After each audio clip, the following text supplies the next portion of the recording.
Und hallo und grüß euch für unsere wohlüberlegte Entscheidung. Wir wissen ja schon, alles richtig.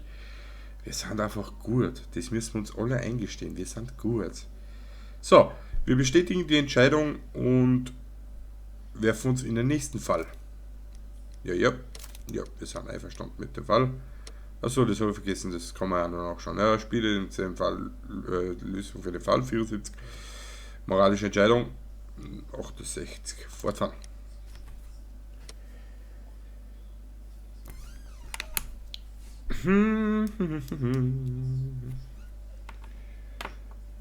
So. Dann sehen wir uns den nächsten Fall an.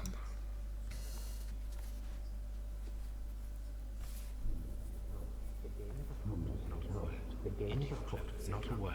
Into your clothes and come. I'll wait for you in the sitting room. I'll wait for you in the sitting room. I've just received a note from Inspector Lestrade. A letter from the suburbs. He is in need of my presence. Whenever he has asked for my assistance, it has always turned out to be entirely justified. I fancy that every one of his cases has found its way into your collection. Yes, they all seem worthy of... However, I regret your fatal habit of looking at everything from the point of view of a story instead of a scientific exercise. Holmes, you... I beg your pardon, I digress. It would be much better to examine this letter than to try to convince you.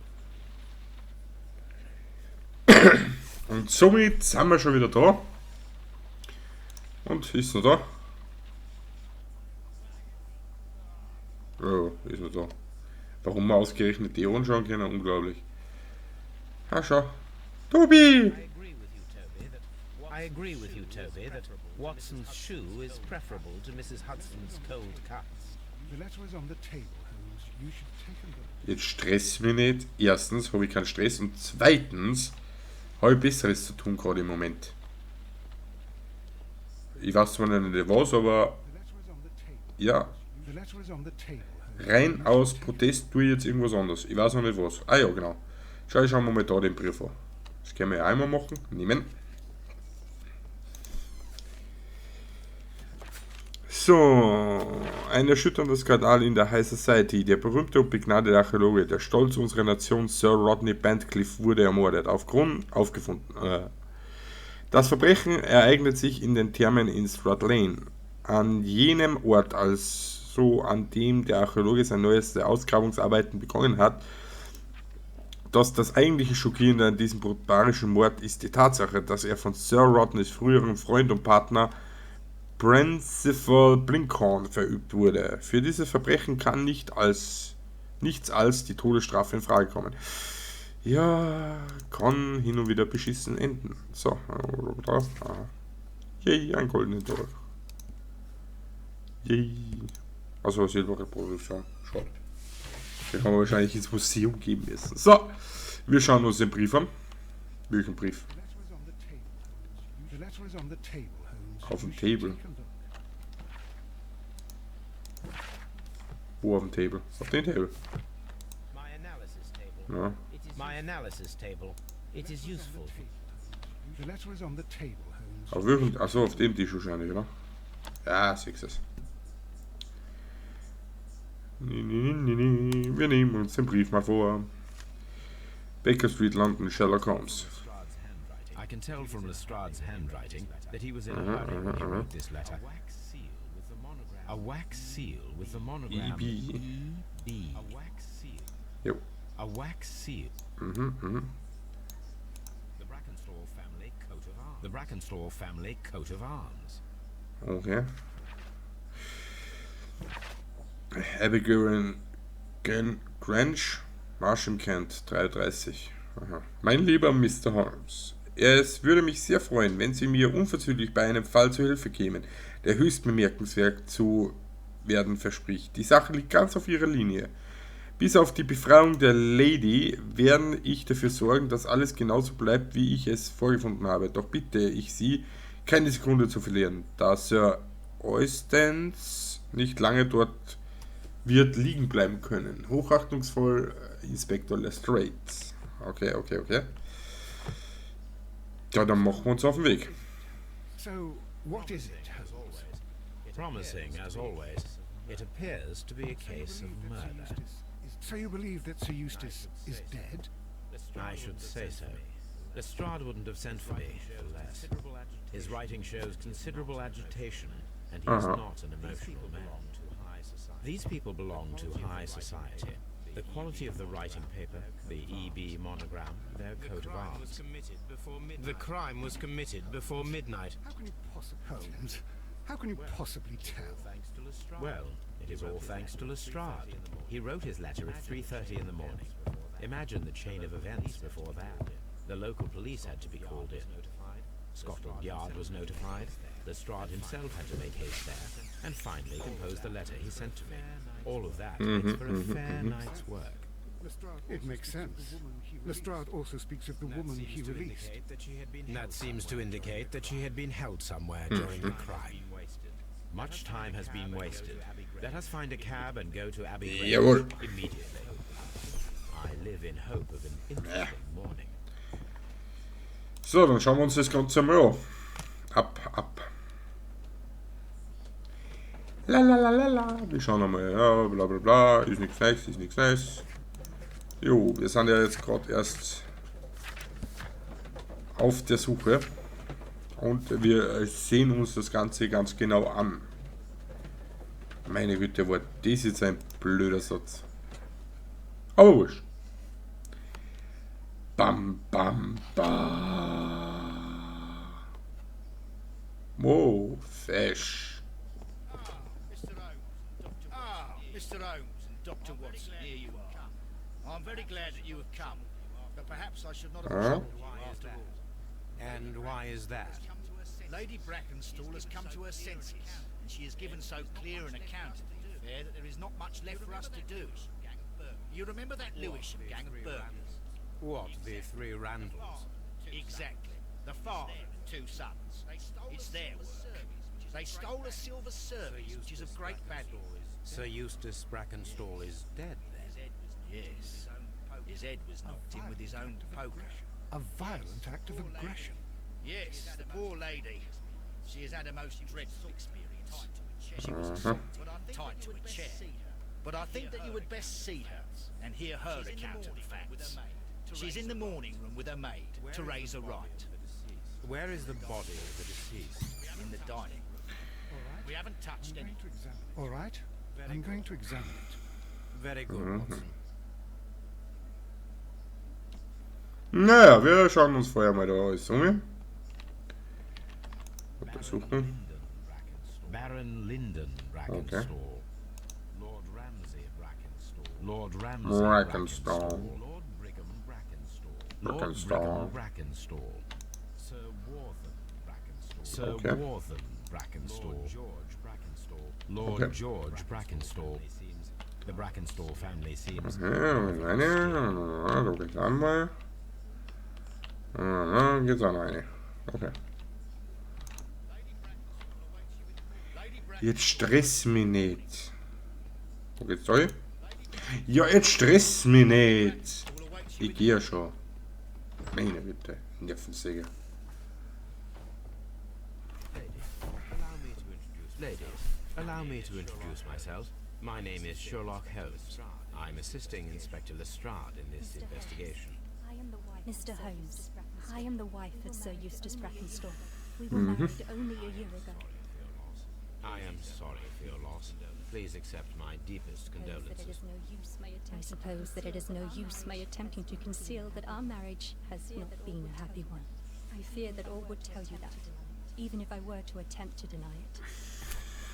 Zuerst schauen wir es uns an. Haben wir schon lange nicht mehr gemacht. Also. Ein Pfeilchen. Ja.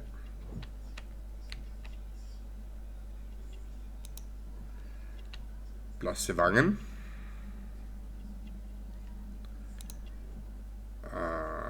Känguru-Emo australische Herkunft. Elegantes Kleid. Ehering.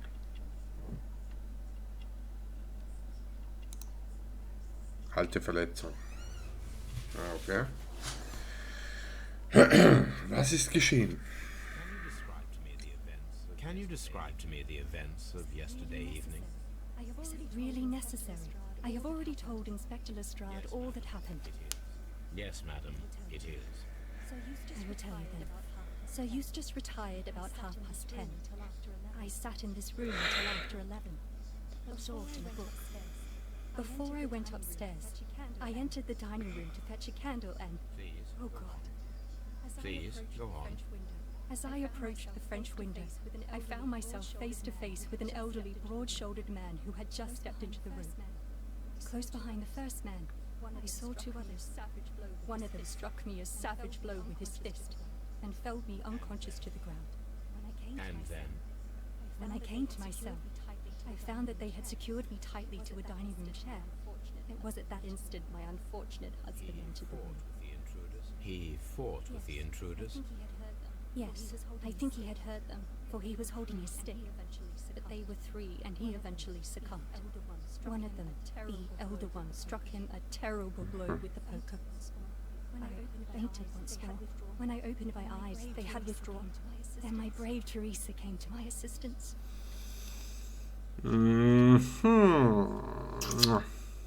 Schönes Detail, wie dieser rot unterlaufen ist, ist auch gefällt mir. Did these three villains steal anything? Yes, I found that they had taken the silver from the sideboard. But you can see for yourself in the dining room. Okay, wir sind selber noch schon. Das ist gut. Das ist praktische Einlagen von uns selber. Keine glückliche. You mentioned that your marriage was not a happy one. Er hat sie geschlagen. Anything specific that was troubling you? He was not a nice man when he was drunk, and he suffered from dark moods, but nothing else. Du hast alte Wunden an der Hand. Er hat dich geschlagen. The bruises on your hands are at least 1 week old. Your husband caused those bruises? Yes. Oh, do you? Yes, he did. He was very angry at the time, out of control. Again. So Eustace was a drunkard. To be tied to such a man for life is worse than death. Rache. Your ladyship? Nö, wir schauen uns vorher um. Wir reden nur mit der Theresa, logischerweise. Wenn wir schon kennen. Teresa, I would like to hear your testimony. Aber vorher. Richtig. So, sie hat schon ein paar Falten.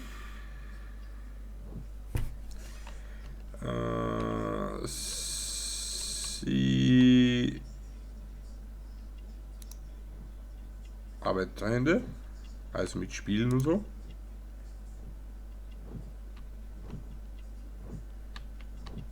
Sie ist fürsorglich. Würde bestätigen.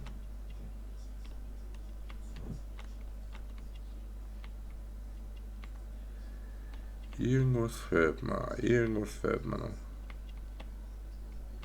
Oh, Kaffeefleck.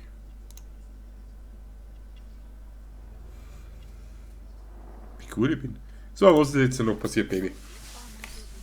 As I sat by my bedroom window, I saw 3 men in the moonlight down by the lodge gate. But I thought nothing of it at the time. If I'd known... And then? I went to bed, and it was more than an hour after that I heard my mistress scream. And down I ran, to find her tied to the chair and him on the floor with his head smashed. That's all I know. Okay. Es war ja eine sehr kurze Unterhaltung.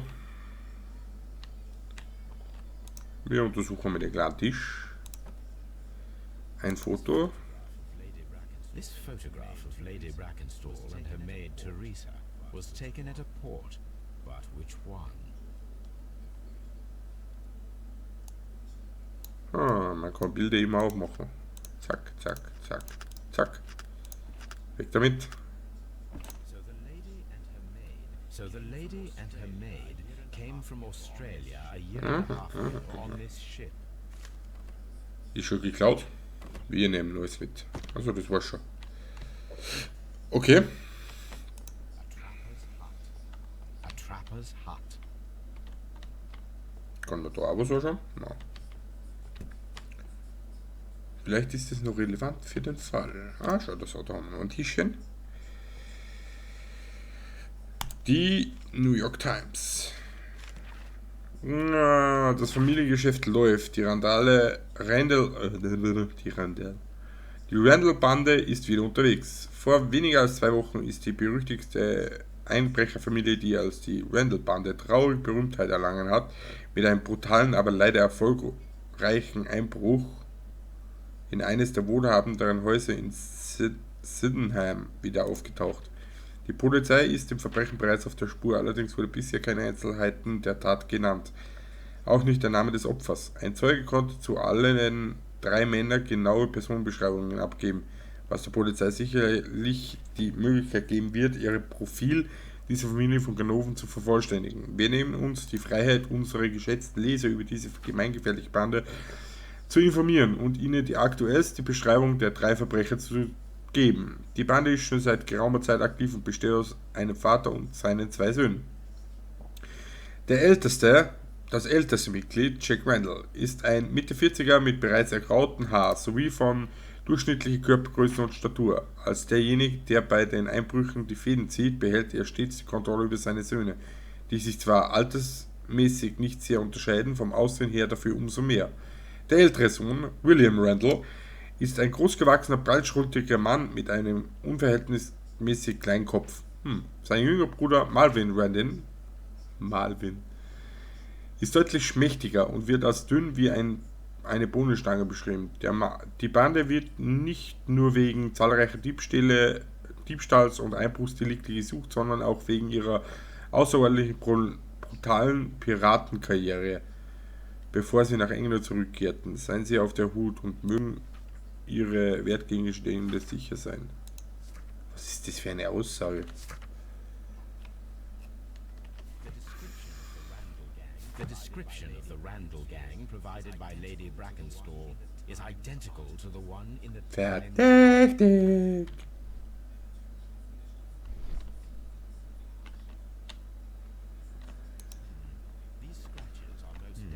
These scratches are most definitely made by the Das heißt, wir können den bewegen. Das heißt, wir haben einen Saal. This is Sir Eustace's safe. There may be something important inside. I must ask Lady Brackenstall to... Mädel, aufmachen.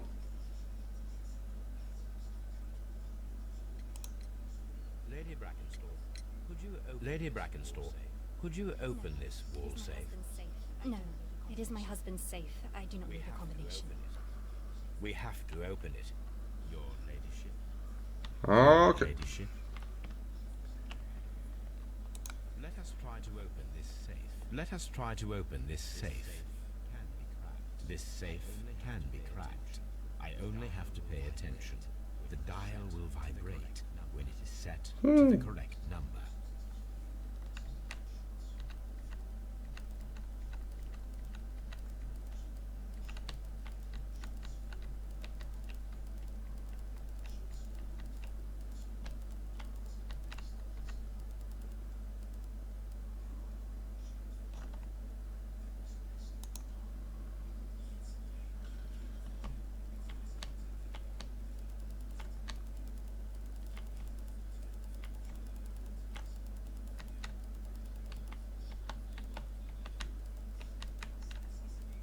Was ist das für ein unsicherer Safe, Alter? Naja. Und schon offen. Hallo, Safe? It is common practice to keep one's valuables in a safe behind the painting. It should not really pose a Also challenge. für uns war es ja keine Herausforderung. Antique coins, possibly of value, but they're scattered without care. Ja, der Bur hat's. Sir Eustace? Keine Ahnung. Ihr momentaner körperlicher und geistiger Zustand ist äußerst besorgniserregend. So gibt es verschiedene Anzeichen für einen schweren Lebensschaden. Naja, als Trinker. Bei der letzten Untersuchung hatten sie starke, blutunterlaufene Augen und ihre Haut war leicht gelb gefärbt. Auch weist die Atem einen Geruch auf der typischen Lebergeschädigte hin ist. Darüber hinaus gibt es noch die Lungenabszesse, Alter, über die wir bereits gesprochen haben. Die Beinkrämpfe, von denen sie mir berichten, werden von einer Veränderung des Nervensystems verursacht, die ihrerseits auf exzessiven Alkoholismusmissbrauch zurückzuführen ist. Dies gilt auch für den Tremor. Tremor? Ihre Leber fühlte sich bei der Untersuchung sehr hart an, was ein deutliches Symptom einer fortgeschrittenen Zirrhose ist. Zudem gibt es Anzeichen auf Aszites, also eine Flüssigkeitsansammlung in der Bauchhöhle. Ihr geschwollener Bauch lässt keinen anderen Schluss zu. Die Schmerzen unterhalb ihrer linken Rippe weisen auf ein ernstes Bauchspeicheldrüsenleiden hin, das zu einer akuten, fulminanten und letztlich tödlichen Bauchspeicheldrüsenentzündung führen kann. Ihr Zustand könnte auch ein Risiko für andere Menschen in ihrer Nähe und darüber hinaus darstellen. Ihr exzessiver Alkoholkonsum schränkt ihre Selbstbeherrschung ein und verstärkt ihre Aggressionen. Ich stehe Ihnen jedoch gerne zur Verfügung, um Sie bei diesem Problem zu unterstützen. Es gibt eine Reihe von Behandlungsmöglichkeiten. Der Typ ist eh schon tot gewesen. Das war ja das war barmherzig, dass man den in den Schädel eingeschlagen hat.